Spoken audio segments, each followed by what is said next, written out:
अस्सलामु अलैकुम व रहमतुल्लाहि व बरकातुहू। वालेकुम अस्सलाम व रहमतुल्लाहि व बरकातुहू।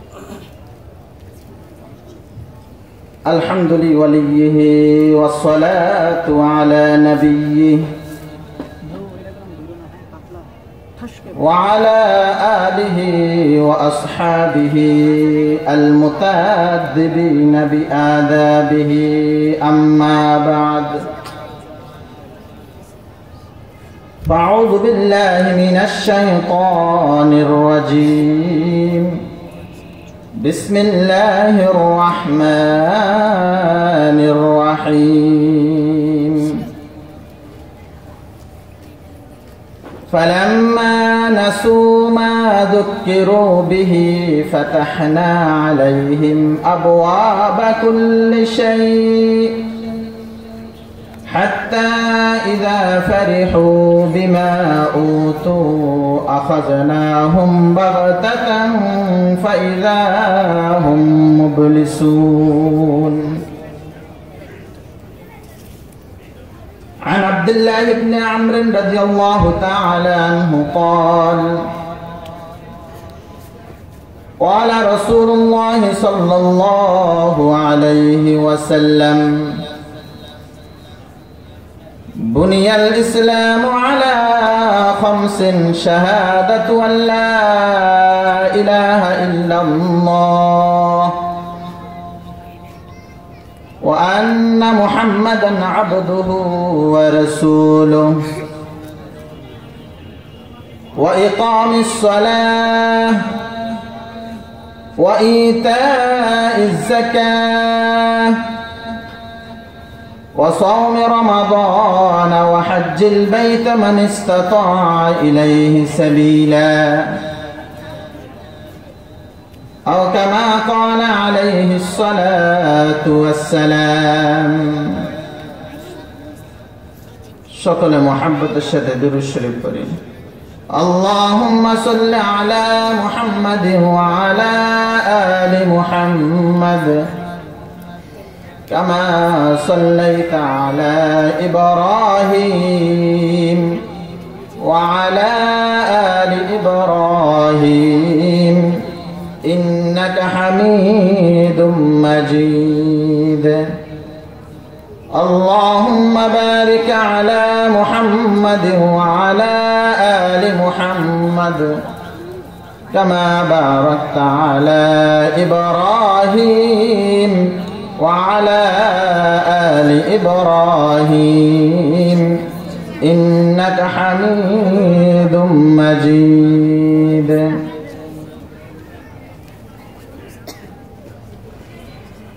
या रब मेरे आँखों में समा जाए मदीना। या रब मेरे आँखों में समा जाए मदीना। मुद्दत से मेरे दिल में तमन्नाए मदीना। ऐ ज़ाहिर बैते नबवी याद रहे। ऐ ज़ाहिर बैते नबवी याद रहे। बेकायदा या जंबश लब्बे अदबी है। बेकायदा या जंबश लब्बे अदबी है। कौनैन का मुख्तार खुदा तुमको बनाया। कौनैन का मुख्तार खुदा तुमको बनाया। उम्मत का नगहबान खुदा तुमको बनाया। उम्मत का नगहबान खुदा तुमको बनाया। यहाँ हम सब मुसाफिर हैं वही आखिर ठिकाना। यहाँ हम सब मुसाफिर हैं वही आखिर ठिकाना। कोई आगे रवाना है कोई पीछे रवाना मुसाफिर हर कुजा बाशद वतन राया दमीदारद चुबुलबुल दर कफस बाशद चमन राया दमीदारद चुबुलबुल दर कफस बाशद चमन राया दमीदारद। अल्हम्दुलिल्लाह मुअज़्ज़ज़ मुकर्रम इस्लाम प्रिय কোরআন প্রিয় রাসূল প্রিয় আল্লাহ প্রিয় তৌহিদি জনতা ও পর্দানিশীন আমার মা ও বোনেরা, আল্লাহ তাআলার কৃপায় অশেষ রহম ও ফজল যে মহান রব্বুল আলামিন আল্লাহ পাকের হুকুম মাগরিবের নামাজ আদায় করার পরেই দ্বীনি এক মাজমায় আমাদেরকে বসা এবং বিক্ষিপ্ত আকারে কিছু কথা বলা তদনুযায়ী আমল করার নিয়তে আল্লাহ তাআলার কৃপায় শুকর আদায় করে সবাই বলে আলহামদুলিল্লাহ। যা হোক মুহতারাম, ভূমিকা দীর্ঘায়িত করার কোনো প্রয়োজন নেই। আজকে অত্র মাদ্রাসার দ্বিতীয় অধিবেশনের কাজ এখন থেকে শুরু হতে যাচ্ছে। মার্কাজুল কোরআন ইন্টারন্যাশনাল মাদ্রাসার এলাকাবাসীর উদ্যোগে হাফেজ ছাত্রদের পাগড়ি প্রদান উপলক্ষে যারা আমন্ত্রিত, আমাদের উস্তাদ মুহতারাম মুফতি নুমান কাসিমি সাহেব, হযরত মাওলানা আমজাদ হুসাইন সাহেব, মুফতি সালমান রফিকি সাহেব, মাওলানা কারি ইউনুস সাহেব দামাত বরকাতুহুমুল আলিয়া, ওনারা মূলত আমার চেয়ে এলেমে আমলে বয়সে সব দিক দিয়ে বেশি। লিআন্নানি আসগারু মিনহুম সিন্নান ওয়া ইলমান ওয়া আমালান, আমি তাদের চেয়ে বয়সে ইলমে আমলে সব দিক দিয়ে কনিষ্ঠ। বিদায় হাফেজ তাজুল ইসলাম সাহেবের তিনার আবেদনে আমি একটু দোয়ার জন্য এখানে বসেছি। মূলত কথা তো ওনারাই বলবেন, ওনারা অনেক বড় বড় আলেম, সবাই ওনাদের কথাগুলো দিলের কান দিয়ে আমলের নিয়তে ইনশাল্লাহ শুনবেন। যাই হোক মুহতারাম, আমি আপনাদের সম্মুখে যে আয়াতে কারিমা তেলাওয়াত করেছি রাসূলুল্লাহ সাল্লাল্লাহু আলাইহি ওয়াসাল্লামের লক্ষাধিক হাদিস সমূহ থেকে ছোট একটা হাদিস রওয়ায়াত করেছি। আল্লাহ চাহে তো ইনশাআল্লাহ এই দুটার উপরে কিছুটা সময় আলোকপাত করার প্রয়াস চালাবো। আমা তৌফিক ইল্লা বিল্লাহ। মুহতারাম হাজিরিন, আমরা মুসলমান, আমরা ঈমানওয়ালা, ঈমানদার। আমাদের সর্বপ্রথম পরিচয় হলো আমরা আল্লাহ তাআলার ওয়াহদানিয়তকে স্বীকার করি, আল্লাহ তাআলার রুবুবিয়তকে আমরা বিশ্বাস করি। আল্লাহ তাআলার ওয়াহদানিয়তকে স্বীকার শুধু এই দুনিয়াতেই আমরা করি নাই, বরং আল্লাহ তাআলা যে আমাদেরকে রূহ জগতে আলমে রূহে একত্রিত করেছিলেন, ওই সময় আল্লাহ তাআলার রুবুবিয়তের আমরা স্বীকারোক্তি দিয়েছি। আল্লাহ তাআলা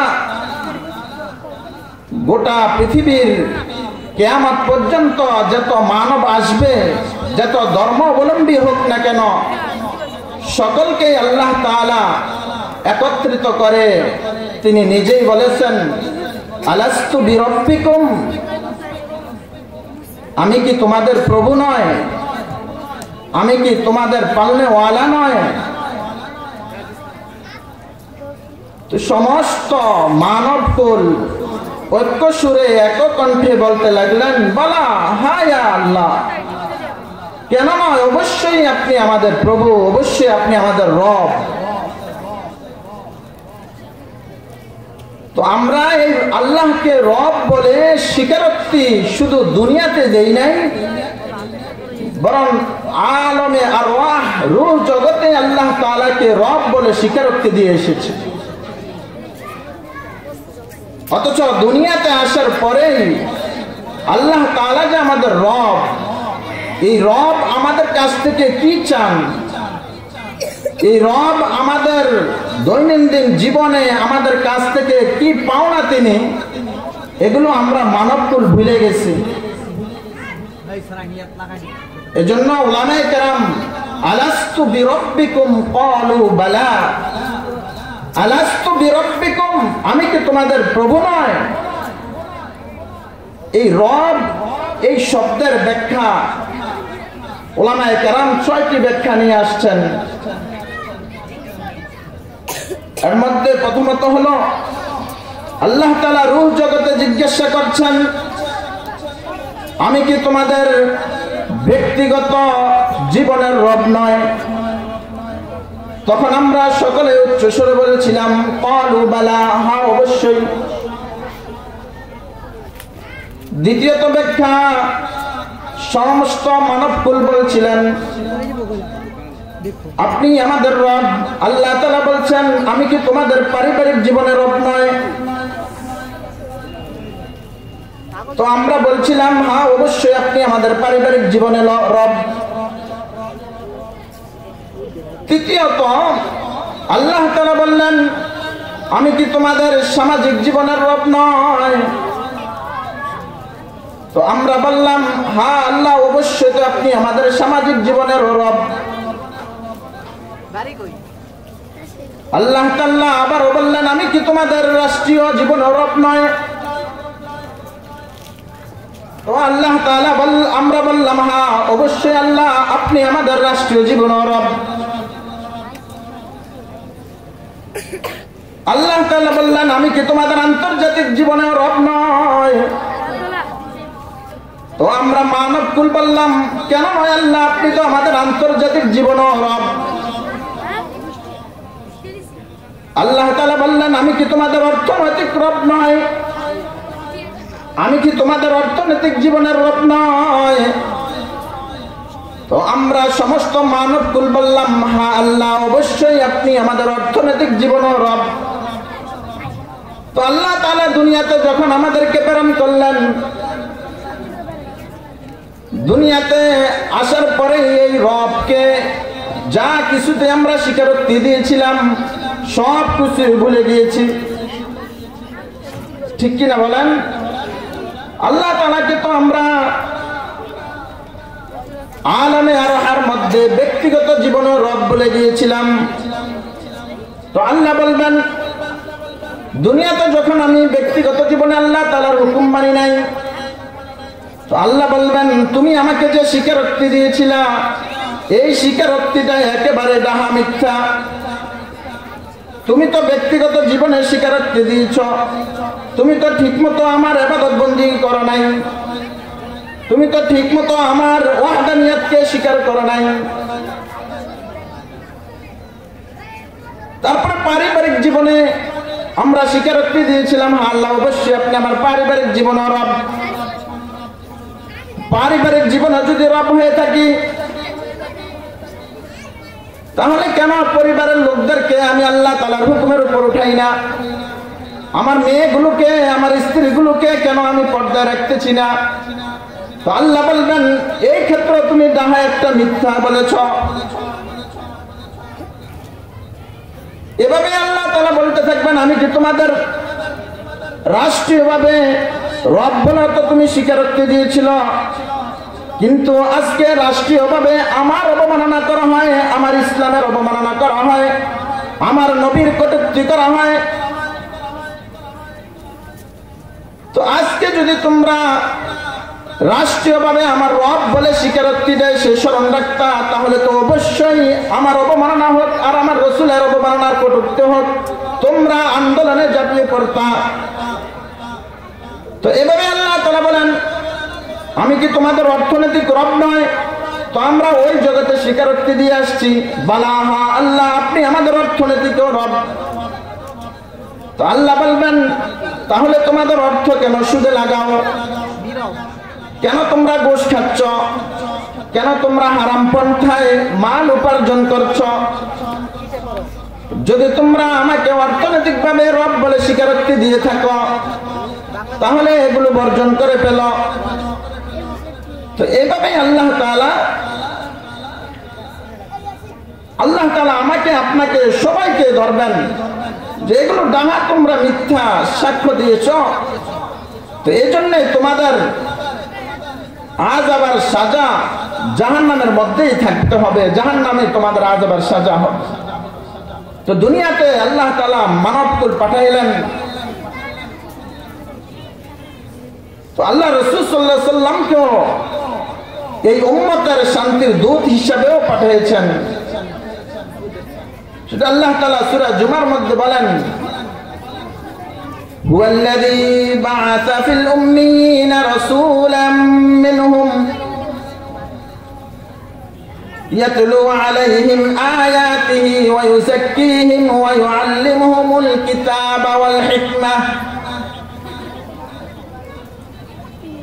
وإن كانوا من قبل لفي ضلال مبين।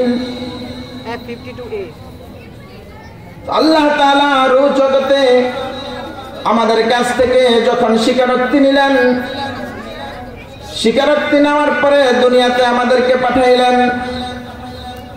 আদম আলাইহিস সালাতু ওয়াস সালাম থেকে নিয়ে লক্ষাধিক আম্বিয়া আলাইহিস সালাতু ওয়াস সালাম এই জগতের মধ্যে পাঠাইলেন। ঈসা আলাইহিস সালাতু ওয়াস সালাম থেকে নিয়ে আমাদের নবী পর্যন্ত 500 বছর পর্যন্ত দ্বীনের দাওয়াত ছিল না, বর্বরতার যুগ যেটাকে বলা হয়। ওই যুগের মধ্যে আল্লাহ তাআলা আল্লাহ রাসূল সাল্লাল্লাহু আলাইহি সাল্লামকে পাঠাইলেন। হুয়াল্লাযী বা'আসা ফিল উম্মিয়িন, আল্লাহ তাআলা বলেন, আমি তোমাদের থেকেই, তোমাদের মধ্য হতেই, তোমাদের ভাষী, তোমাদের গোত্র থেকেই, তোমাদের দেশ থেকেই আমি একজন রাসূল রূপে পাঠিয়েছি। ইয়াতলু আলাইহিম আয়াতিহি, যেন তিনি আল্লাহ তাআলার আয়াতসমূহ তেলাওয়াত করে শোনান। ওয়া ইউযাক্কিহিম, এবং সাথে সাথে তোমাদের আত্মশুদ্ধিও করান। তোমাদের দিলের মধ্যে যে মাখলুকের মহাব্বত রয়েছে, তোমাদের দিলের মধ্যে যে 360টি মুক্তির যে পূজা উপাসনার মহাব্বত রয়েছে, এই মহাব্বত থেকে তিনি তোমাদেরকে পরিশোধন করার জন্যই আল্লাহ রাব্বুল আলামিন রাসূল রূপে পাঠিয়েছেন। ওয়া ইউআল্লিমুহুমুল কিতাবা ওয়াল হিকমাহ, এবং তিনি তোমাদেরকে কিতাব শিক্ষা দিবেন, আল্লাহ প্রদত্ত কোরআনে কারীম শিক্ষা দিবেন এবং হিকমত শিক্ষা দিবেন। হিকমত দ্বারা ব্যাখ্যা হলো ফিকহ, মাসালা মাসাইল শিক্ষা দিবেন। কারণ তোমরা তো পূর্বে গুরুতর পথভ্রষ্ট ছিলে। তো যারা মানছে, আল্লাহ রাসূল সাল্লাল্লাহু আলাইহি সাল্লামের প্রতি ঈমান আনছে, তো তারা কামিয়াব হয়ে গিয়েছে।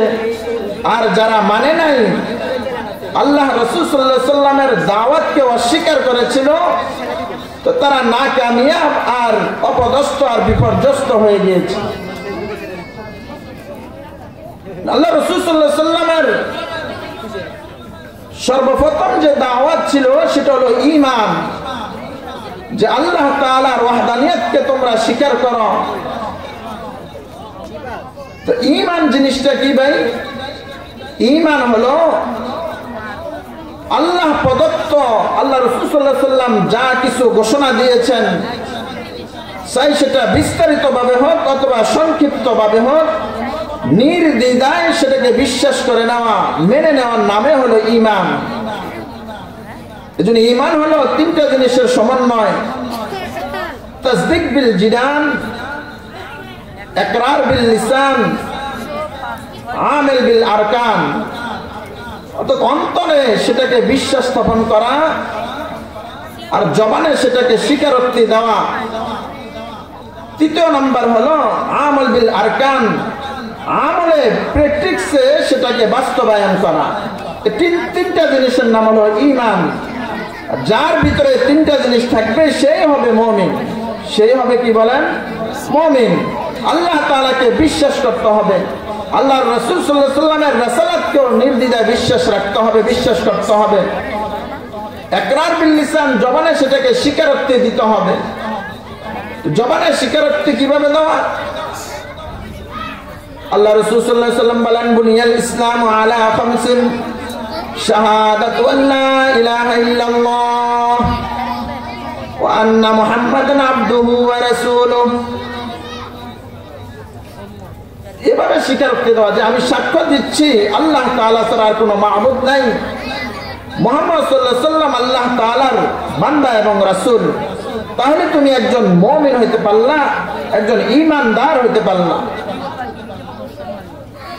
তাহলে একজন ঈমানদার হওয়া, এটা হলো ঈমান। জিনিসটা হলো ইতিকাদি বিশ্বাস, ইতিকাদি বিষয়, বিশ্বাসের বিষয়। আরেকটা বিষয় হলো আমলে বিষয়, যে আমলে বিষয় হলো এরপরে আল্লাহ রাসূল সাল্লাল্লাহু আলাইহি ওয়াসাল্লাম এই হাদিসের মধ্যে বলেন, ওয়া ইকামিস সালাহ, নামাজ কায়েম করা, ওয়া ইতাইজ যাকাত, যাকাত আদায় করা, ওয়া সাওমি রমাদান, রমজানের রোজা রাখা, ওয়া হজ্জুল বাইতি মান ইসতাতা ইলাইহি সাবিলা, আর আল্লাহ তাআলার ঘর জিয়ারত করা সামর্থ্য থাকলে। এই বিষয়গুলো হলো আমলে বিষয়, আর ঈমানটা হলো ইতিকাদি বিষয়। আল্লাহ রাসূল সাল্লাল্লাহু আলাইহি ওয়াসাল্লাম ঈমানের পর ইকামিস সালাহ, নামাজ কায়েম করার কথা বলেছেন। কারণ নামাজ এটা এমন একটা বিষয়, আল্লাহ রাসূল সাল্লাল্লাহু আলাইহি ওয়াসাল্লাম তিনার একমাত্র মিশন আর তিনার সংগ্রামে ছিল মানুষকে ওয়াহদানিয়াতের উপর আনার পরে নামাজ কায়েম করনেওয়ালা হয়ে যাওয়া, মানুষ যাতে নামাজ পড়ে। এই জন্য আল্লাহ তাআলা বলেন, ওয়ারকাউ মা'আর রাকিঈন,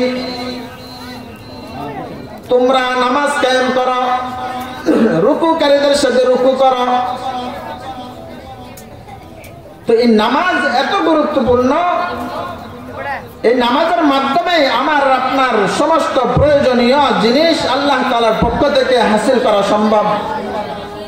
আন হুযায়ফা রাদিয়াল্লাহু তাআলা আনহু আন্না রাসূলুল্লাহ সাল্লাল্লাহু আলাইহি ওয়াসাল্লাম ইযা বাদারা ইলা সালাত ইযা হাযাবাহু আমরুন বাদারা ইলা সালাহ। হযরত হুযায়ফা থেকে বর্ণিত, তিনি বলেন আল্লাহ রাসূল সাল্লাল্লাহু আলাইহি ওয়াসাল্লাম যখন কোন বিষয়ে কোন সমস্যার সম্মুখীন হতেন, বাদারা ইলা সালাহ, নামাজের দিকে দণ্ডায়মান হয়ে যেতেন। বলছে নামাজ কেমন গুরুত্বপূর্ণ আল্লাহ তাআলার কাছে। বলছে নামাজ আল্লাহ রাসূল সাল্লাল্লাহু আলাইহি ওয়াসাল্লামদেরকেও এই নামাজের জন্য শুধু উম্মতদের জন্য বলছেন তা নয়, বরং রাসূলদেরকেও বলেছেন যে নামাজ পড়ো, এবং আহলে আয়ালদেরকে নামাজের জন্য তাকিদ দাও, এবং এটার উপর আপনারা অবিচল থাকুন।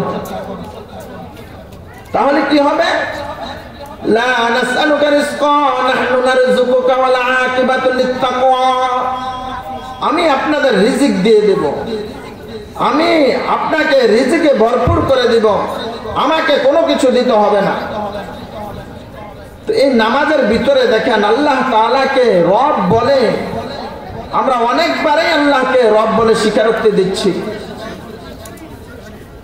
নামাজ, পাঁচ ওয়াক্ত নামাজের মধ্যে যে 17টি ফরজ রয়েছে নামাজ, এই 17 ফরজের মধ্যেই আমরা আল্লাহ তাআলাকে সর্বনিম্ন 352 বার আল্লাহকে রব বলে স্বীকারোক্তি দিচ্ছি। আমরা প্রথমে সূরা ফাতিহা তেলাওয়াত করি, তো সূরা ফাতিহার মধ্যে আমরা পড়ি আলহামদুলিল্লাহি রাব্বিল আলামিন। তো শুরুতে আল্লাহ তাআলাকে রব বলে আমরা স্বীকারোক্তি দিচ্ছি। তারপর সূরা ফাতিহার পরে যে কোনো একটা সূরা মিলাই, বাকি সূরা ফাতিহা তো আমরা পুরা 4 রাকাতে সূরা ফাতিহা পড়তে হয়। রুকুতে যখন যাই তো আমরা তাসবিহাত করি সুবহানা রাব্বিয়াল আযীম, সেখানে আল্লাহকে রব বলে আমি আপনি স্বীকারোক্তি দিচ্ছি। রুকু থেকে ওঠার সময় রব্বানা লাকাল হামদ, রব্বানা, সেখানে আল্লাহকে রব বলে আমি আর আপনি স্বীকারোক্তি দিচ্ছি। এভাবে সিজদার মধ্যে গেল আমরা সুবহানা রাব্বিয়াল আ'লা পড়ি, সেখানে রব। টোটালি 4 রাকাত 5 ওয়াক্ত নামাজের মধ্যে আল্লাহ তাআলাকে আমরা 352 বার রব বলে আল্লাহকে স্বীকারোক্তি দিচ্ছি। তো যে মুসল্লি নর নারী আল্লাহ তাআলাকে 5 ওয়াক্ত নামাজে দৈনন্দিন 352 বার রব বলে স্বীকারোক্তি দিবে, তো আল্লাহ তাআলা তো বলবেন বান্দা তুমি চাও সালুনি, তুমি যা চাও আমি তোমাকে তাই দিয়ে দিব। তো আল্লাহ তাআলাকে যদি একজন মুসল্লি, একজন নামাজি ব্যক্তি 5 ওয়াক্ত নামাজের মধ্যে দৈনন্দিন 352 বার ডাকে, তো আল্লাহ তাআলাকে চাওয়া মাত্রই তো দিয়ে দিবেন। আল্লাহ তাআলার কাছে যা চাইবেন তাই তো দিয়ে দিবেন। দেখেন পৃথিবীতে কত ঘনিষ্ঠ লোক, কত আত্মীয় এবং কত প্রেমাস্পদ রয়েছে যারা আল্লাহ তাআলার মতো 352 বারও বলে না, 3 বারও তো মনে হয় বলে না। কোন মা তার ছেলেকেও 352 বার দৈনন্দিন ডাকে না, ইয়া আব্দুল্লাহ, এ আব্দুল্লাহ এদিকে আসো। কোন ছেলে তার মাকেও 352 বার বলে না দৈনন্দিন, বলেন? কোন বাপ তার ছেলেকে, তার মেয়েকেও এরকম ডাকে না। কোন ছেলে, কোন মেয়ে, কোন বাপকে এরকম ডাকে না। কোন স্বামী তার স্ত্রীকে ডাকে না, স্ত্রী তার স্বামীকে এরকম ভাবে 352 বার ডাকে না। কোন প্রেমিক তার প্রেমিকাকে, কোন প্রেমাস্পদ তার প্রেমিকাকে এরকম 352 বার ডাকে না। তাহলে আল্লাহ তাআলাকে দৈনন্দিন যদি 352 বার রব বলে স্বীকারোক্তি দেয়, তো আল্লাহ তাআলা কি বলবেন? সালুনি মা শিতা, তুমি যা চাও আমার কাছে আমি তোমাকে দিয়ে দেব।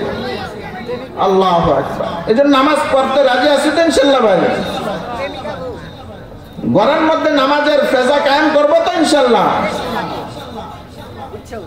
মা বোনদেরকে নামাজের জন্য তাকিদ দিতে হবে এবং নিজেরাও নামাজ পড়তে হবে। নামাজের মাধ্যমে আল্লাহ তাআলার নৈকট্যপ্রাপ্ত হওয়া যায়। আল্লাহ তাআলা বলেন ওয়াসজুদ ওয়াক্তারিব, তোমরা সিজদা করো আর আমার নিকটবর্তী হও। তোমরা সিজদা দাও মানে নামাজ পড়ো, আমার নিকটবর্তী হয়ে যাও, আমার নিকটে চলে আসো। এজন্য নামাজ এমন একটা গুরুত্বপূর্ণ ইবাদত যে ঈমানের পরে সমস্ত ইবাদতের মধ্যে নামাজটাকে আল্লাহ তাআলা চয়ন করেছেন। অন্য কোন ইবাদতকে ঈমানের পরে আনেন নাই বা নামাজের আগে আনেন নাই। এটা কেমন গুরুত্বপূর্ণ! আল্লাহ তাআলা রাসূলুল্লাহ সাল্লাল্লাহু আলাইহি ওয়াসাল্লামকে সমস্ত হুকুম আহকাম জিবরাইল আমিন আলাইহিস সালাতু ওয়াস সালামের মাধ্যমে দুনিয়ার মধ্যে পাঠিয়েছেন, কিন্তু নামাজটা এমন গুরুত্ব আর ফজিলতপূর্ণ আল্লাহ তাআলার নিকট। স্বয়ং আল্লাহ তাআলা রাসূলুল্লাহ সাল্লাল্লাহু আলাইহি ওয়াসাল্লামকে সেই মেরাজের রজনীতে আমন্ত্রণ করে আল্লাহ তাআলা ডেকে নামাজকে হাদিয়া স্বরূপ দিয়েছেন। চিন্তা করেন নামাজটা কত গুরুত্বপূর্ণ হইলে আল্লাহ তাআলা স্বয়ং নামাজের জন্য সেই ঊর্ধ্ব গগন ভ্রমণ, এগুলো ভ্রমণ করার পরে নামাজকে দেন। এই জন্য ভাই নামাজ কেউ ছাড়া যাবে না। নামাজ পড়লে আল্লাহ তাআলা দুনিয়াতে শান্তি দিবেন, সুখময় জিন্দেগি দিবেন, আনন্দময় জীবন দিবেন।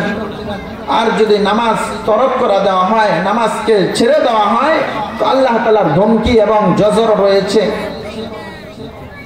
আল্লাহ তাআলা বলবেন যে বান্দা তোমরা তো আমার হুকুম ঠিকমতো আদায় করো না। কারণ রাসূলুল্লাহ সাল্লাল্লাহু আলাইহি ওয়াসাল্লাম আনসারী এক সাহাবী জানা যায় তিনি যখন রওনা হলেন প্রতিমধ্যেই তিনি রাস্তার মধ্যেই বসে গেলেন।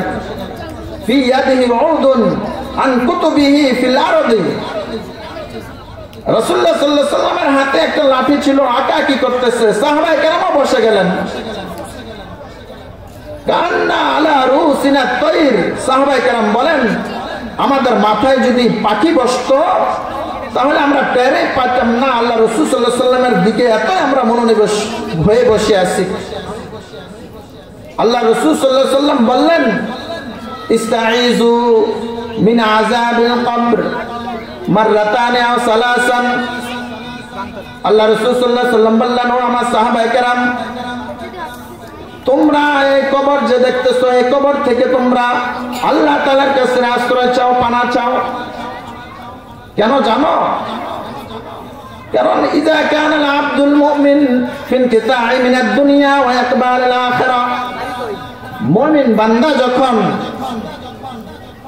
মৃত্যুবরণ করে নাযালাত আলাইহিমুল মালাইকাতু ফীহিল ওয়ুজুহ, তো এরকম ধারাবাহিকভাবে ফেরেশতারা এই মুমিন বান্দার নিকটে চলে আসে। কেমন? ফীহিল ওয়ুজুহ, যাদের চেহারা খুবই উজ্জ্বল এবং খুবই সুশ্রী, ফেরেশতারা এভাবে চলে আসে। আয়েশা হাত্তা ইয়াজিউ মালাকুল মাউত, মালাকুল মাউত ফেরেশতা আজরাইল আলাইহিস সালাতু ওয়াস সালামও চলে আসে। আয়েশা এভাবে রূহ কবজা করে। তারপর বললেন যে এই বান্দা যদি মুমিন হয় তাহলে তার জন্য এই কবরটা হবে জান্নাতের একটা টুকরা, আর যদি বদকার হয় তাহলে এই কবরটা হবে নরকের একটা টুকরা। আর এই কবর আমাকে তোমাকে দৈনন্দিন ডেকে বলে আনা বাইতুত তুরাব, আমি হলাম মাটির ঘর। আনা বাইতুল ওয়াহদা, আমি একা থাকার ঘর। আনা বাইতুদ দুদ, আমি পোকামাকড়ের ঘর। তো কেমনে আসবা আমার এই ঘরে, একটু বিবেচনা করে আসো। এই জন্য ভাই নামাজ যদি পড়া হয় তাহলে এই ঘরটা আমার আপনার জন্য জান্নাতের একটা টুকরা হবে। আর যদি ঠিকঠাক মতো নামাজের এরকম উদাসীনতা দেখায়, শৈথল্যতা দেখায়, তাহলে এই কবর আমার আপনার জন্য নরকের একটা টুকরা হবে। আল্লাহ তাআলা যে কথাগুলো বললাম আল্লাহ তাআলা আমাদের সকলকে আমল করার তৌফিক দান করুন। ওয়া মা তৌফিক ইল্লা বিল্লাহ। আসসালামু আলাইকুম। शुक्रिया हजरत मौलाना मुफ्ती जहीद।